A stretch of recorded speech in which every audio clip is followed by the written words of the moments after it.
Bonjour à tous, bienvenue dans Podclass, le podcast qui parle de tous les sujets liés à l'éducation dans les classes de maternelle et de primaire. Je suis Diane, cofondatrice de Classroom, l'application de communication parents-professeurs et co-créatrice de ce podcast.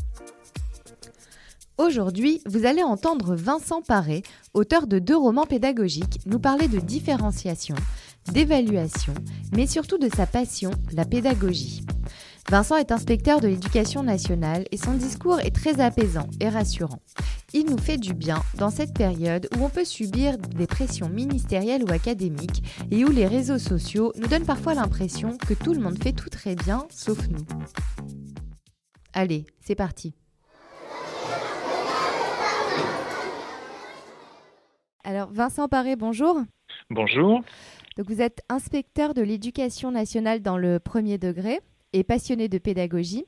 Vous avez écrit 2 livres aux éditions Hachette Éducation. Donc le premier s'appelle Comme un poisson dans ma classe et le second, Il y a de l'éval sur la toise. Est-ce que vous pouvez nous en dire un peu plus sur votre parcours ? Eh bien, je suis un ancien professeur d'histoire-géographie du second degré, de lycée, et en fait qui a détesté l'histoire à l'école ou dans tout mon cursus scolaire. Et donc et pour autant, c'est ce qui a guidé et orienté tout mon parcours, mon cheminement professionnel, parce que effectivement, je n'aimais pas l'histoire à l'école, mais je l'aimais en dehors de l'école. Et je ne comprenais pas pourquoi l'école me faisait détester ce que j'aimais en dehors de l'école. D'où je suis retourné à l'école, en fait, pour redonner envie, me redonner envie et redonner envie aussi à l'ensemble des élèves, des enfants, faire en sorte que l'école soit quelque chose d'émerveillant, comme pour moi la vie était quelque chose d'émerveillant, et cette idée que pour moi en fait cette idée d'une école de la vie où on apprend la vie plutôt qu'une école où on y passe sa vie. Donc c'est en fait le fait de ne pas avoir trouvé ma place à l'école qui m'a donné envie de revenir à l'école pour aider chaque enfant à trouver sa place, justement. Parce que je pars du principe que un élève qui ne tient pas en place, en fait, est un enfant à qui on n'a pas donné sa place. Donc, c'est ce qui a animé tout mon parcours. D'accord. Et qui continue d'animer mon parcours professionnel, en fait. Et donc, comme je l'ai dit, vous êtes passionné de pédagogie. Et qu'est-ce que c'est la pédagogie pour vous ? Parce que j'ai l'impression que vous, quand on en avait parlé ensemble, la pédagogie, vous la voyez d'une certaine façon. L'idée pour moi d'être pédagogue, ça participe de cette logique d'émerveiller l'enfant. Mais si on veut émerveiller l'enfant, il faut d'abord s'émerveiller soi-même en tant que professionnel. Et le constat que j'ai pu faire en tant qu'enseignant d'une part, mais aussi en tant que formateur à l'IUFM pour le premier degré et aujourd'hui en tant qu'inspecteur, c'est le fait que les enseignants se sentent dépendants d'une recette extérieure à eux. Cette dépendance a un regard qui va les valider en disant « voilà, ce que vous faites, c'est bien, c'est comme ça qu'il faut faire ».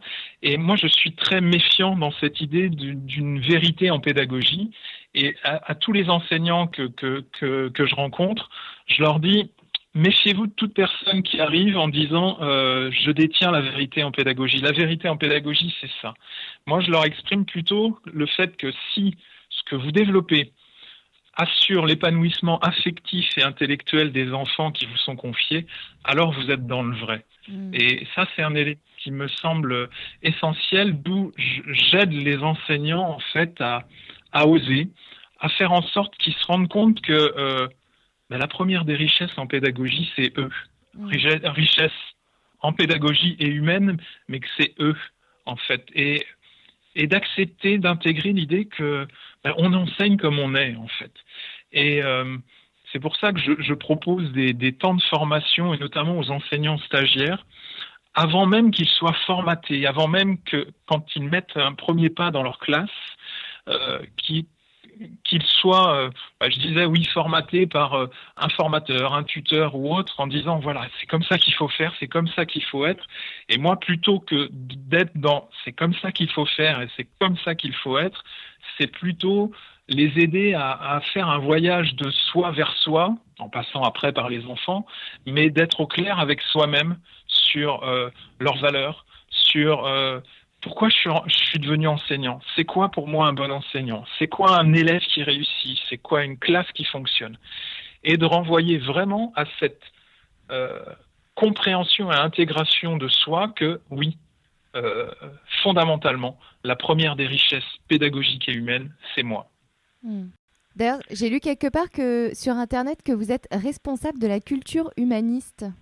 Qu'est-ce que ça veut dire ?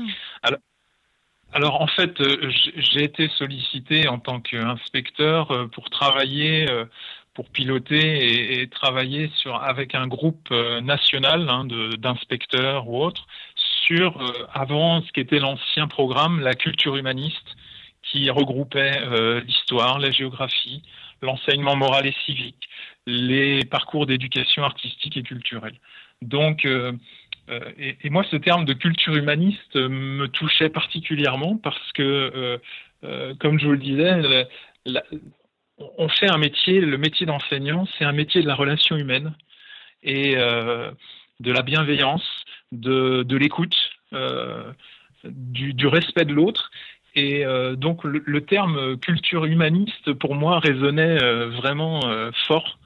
Et donc j'ai eu la chance de piloter un groupe national il y a quelques années. Et bon, depuis ce groupe n'existe plus, mais l'esprit même de cette culture humaniste m'anime. Et c'est, je pense, pour ça que je suis rentré dans le métier d'enseignant, de formateur, d'inspecteur. C'est justement pour accompagner, permettre à chacun, chacune de faire un pas de côté, d'oser justement faire ce pas de côté, d'oser enseigner différemment, d'oser questionner les évidences qui n'en sont pas et accepter justement d'enlever sa peau d'homo habitus pedagogicus qui parfois nous étouffe un peu pour faire ce pas de côté et pouvoir aller questionner, oui, de manière impertinente ses habitudes et surtout intégrer qu'en même temps que la première des richesses, c'est soi, d'accepter que la pédagogie, c'est l'excellence des choses simples. De revenir aux choses simples. Or, en France, c'est pas toujours simple de faire simple. On n'a pas l'habitude. On s'enferme souvent sur des grands concepts, des grandes théories, des modalités de formation qui sont plus de l'information que de la formation.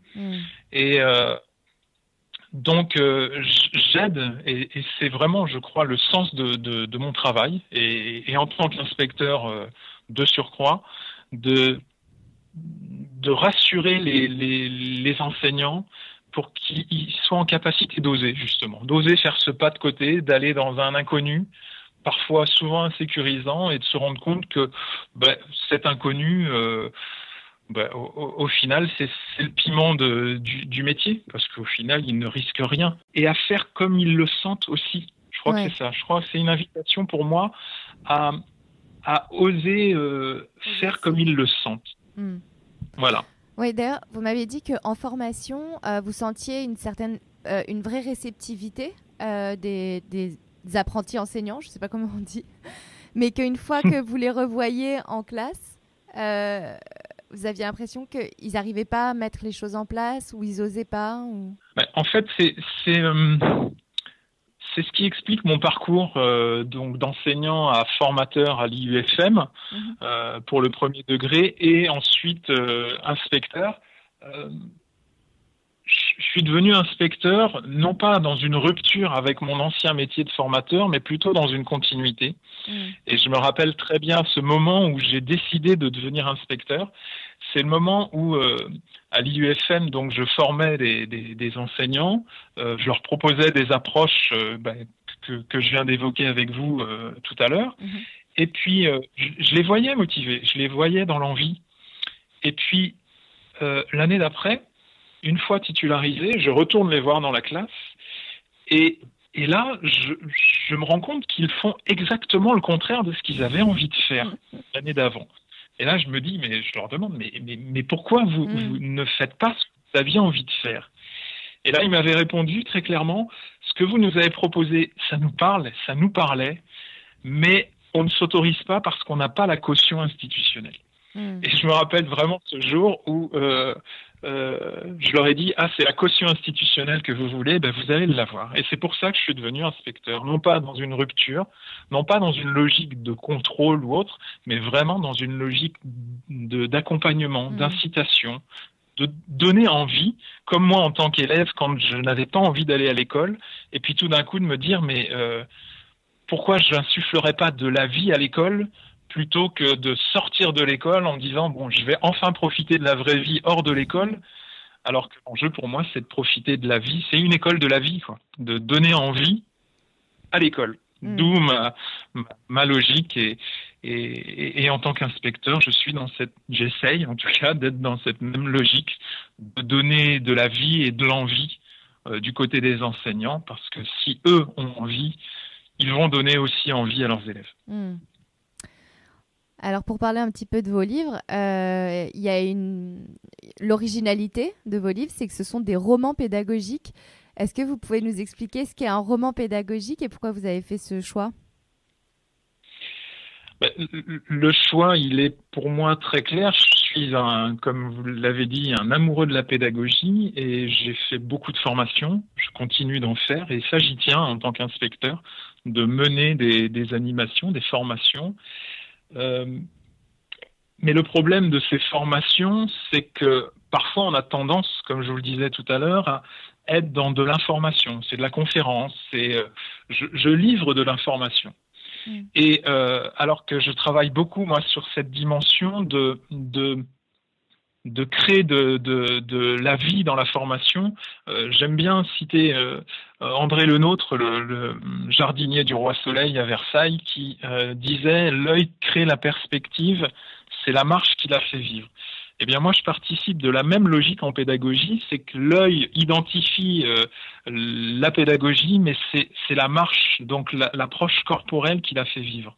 Donc, toutes les formations que je propose, qui sont des formations plutôt pédagogiques que didactiques, autour de l'attention, apprendre à porter son attention, communiquer positivement, différencier dans le cadre des parcours de talent, évaluer positivement. Enfin, je n'ai fait que des formations de ce type-là parce que il me semble que didactiquement, les enseignants, ils ont plein d'outils.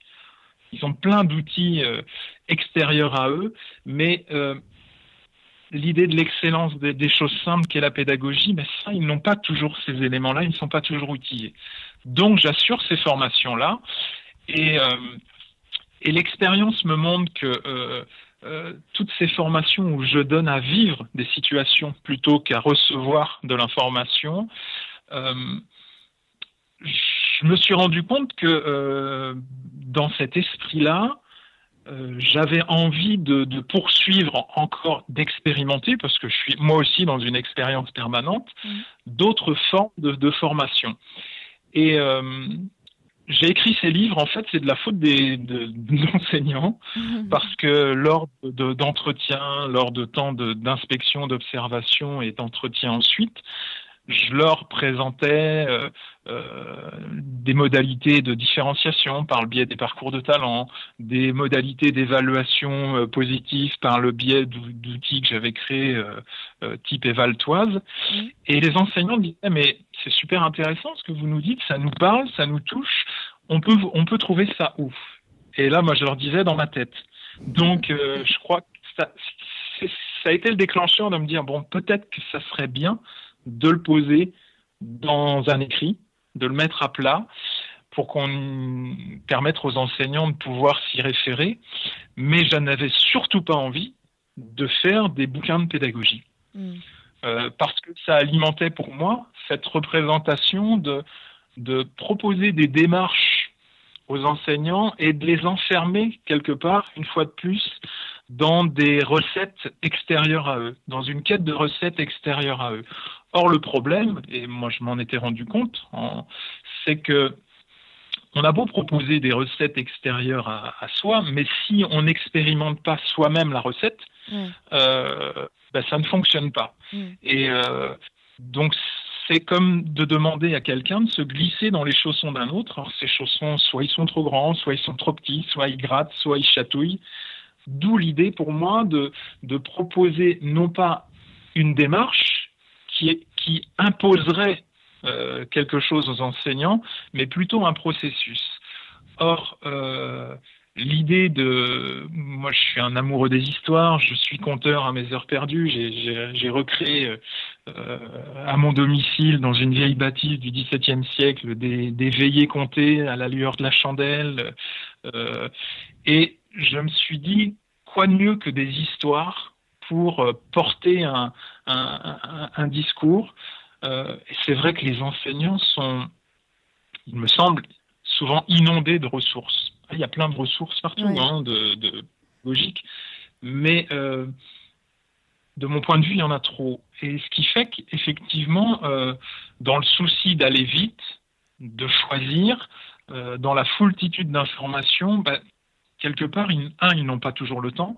Deux, ce qui fait qu'ils n'ont pas toujours envie de lire non plus.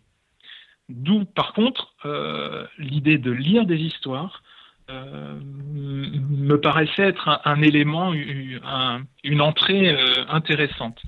D'où l'approche que j'ai choisie de raconter des histoires, d'où un roman pédagogique, où la dimension fictive permet d'inscrire dans une intrigue, un cheminement, mais certes, le fil est fictif, mais tout ce que j'intègre dedans, en fait, c'est la rencontre, mes 20 ans de parcours professionnel, les rencontres multiples, les expériences que j'ai pu mener, qui fait que, en fait, l'approche que je propose dans les romans pédagogiques, c'est le vécu des 500 enseignants, 600 avec qui j'ai travaillé depuis une dizaine d'années. Donc, c'est une série de témoignages, mais qui sont entremêlés par une trame fictive. Mais tout ce que j'écris n'est pas fictif, puisque ça a été véritablement rencontré. Oui, donc dans votre livre, dans votre premier livre, on rencontre Caroline, on découvre Caroline, on la voit avancer dans sa réflexion sur la différenciation, et c'est une invitation à trouver son chemin pour les enseignants.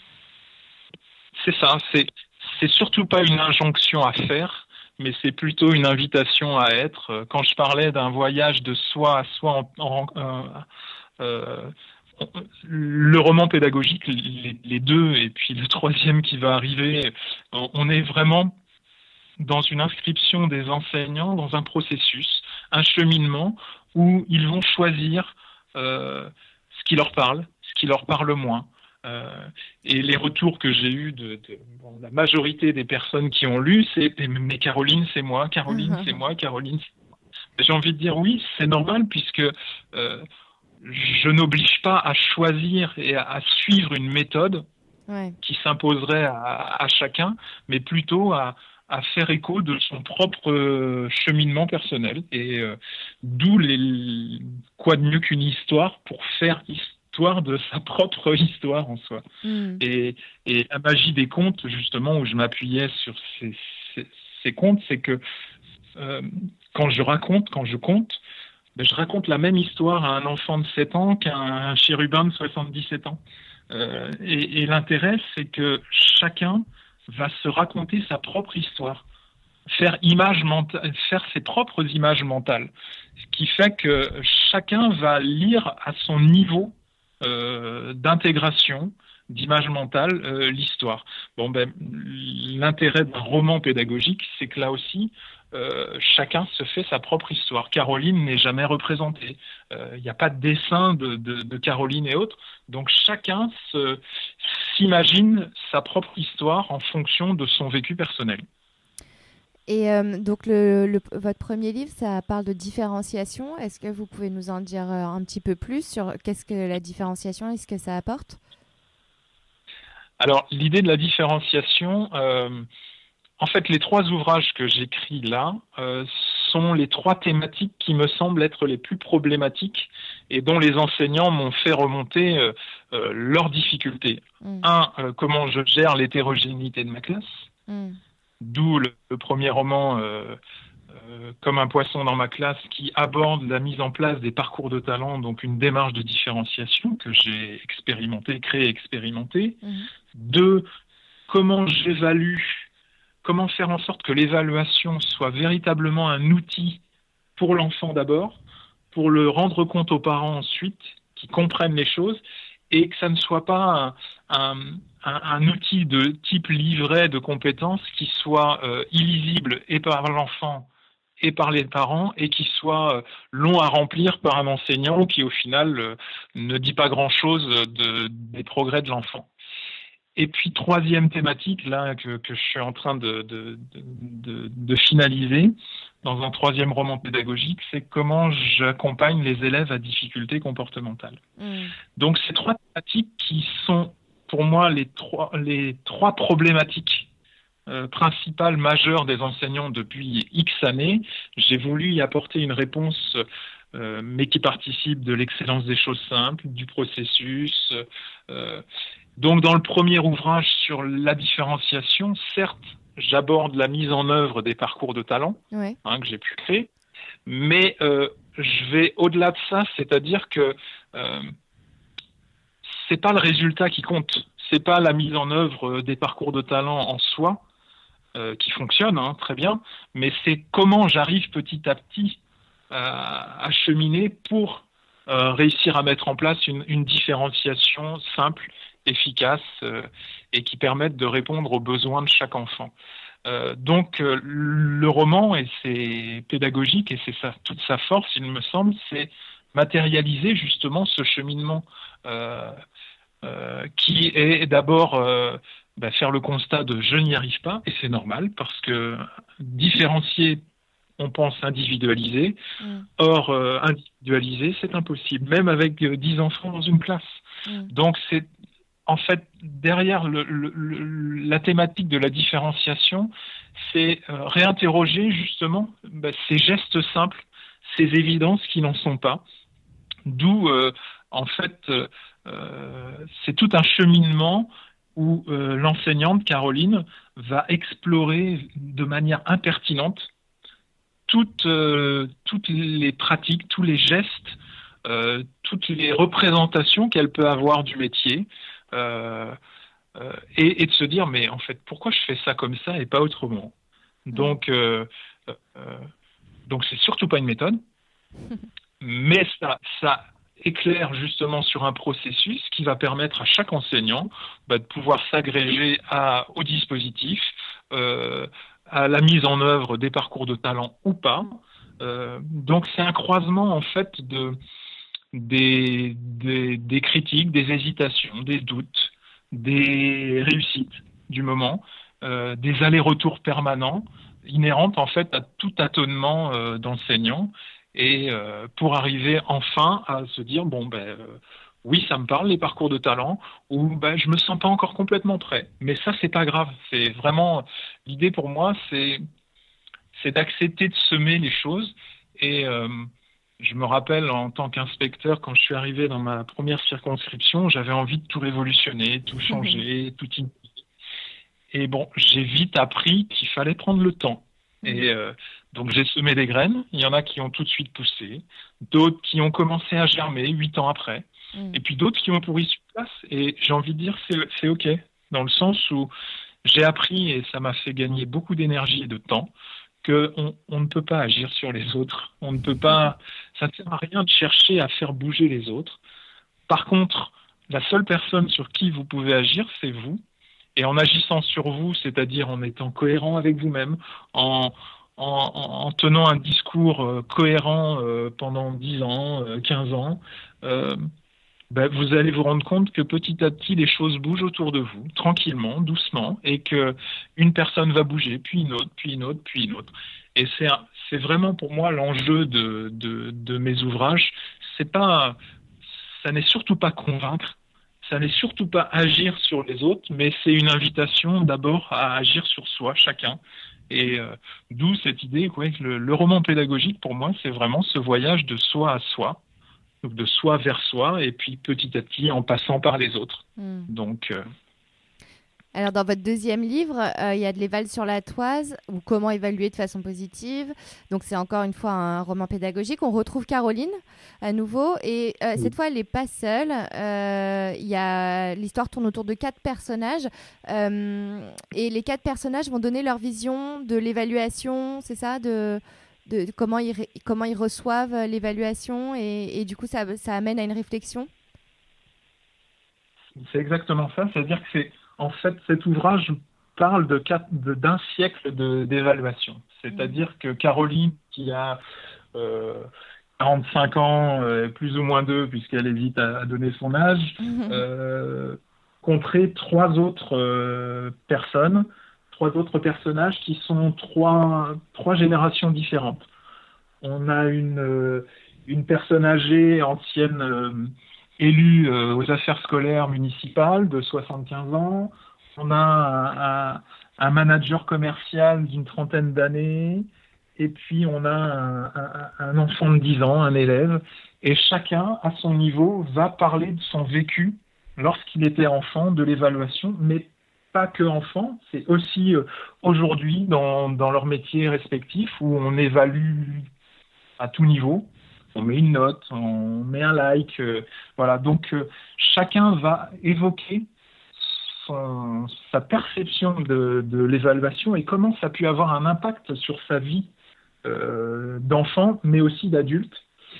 Et 4 parcours de vie, 4 tranches de vie, mais qui vont se croiser et se rencontrer autour du chant choral, parce que j'ai voulu me saisir du chant choral, justement, pour parler de l'enseignement des arts à l'école et de l'évaluation des arts à l'école.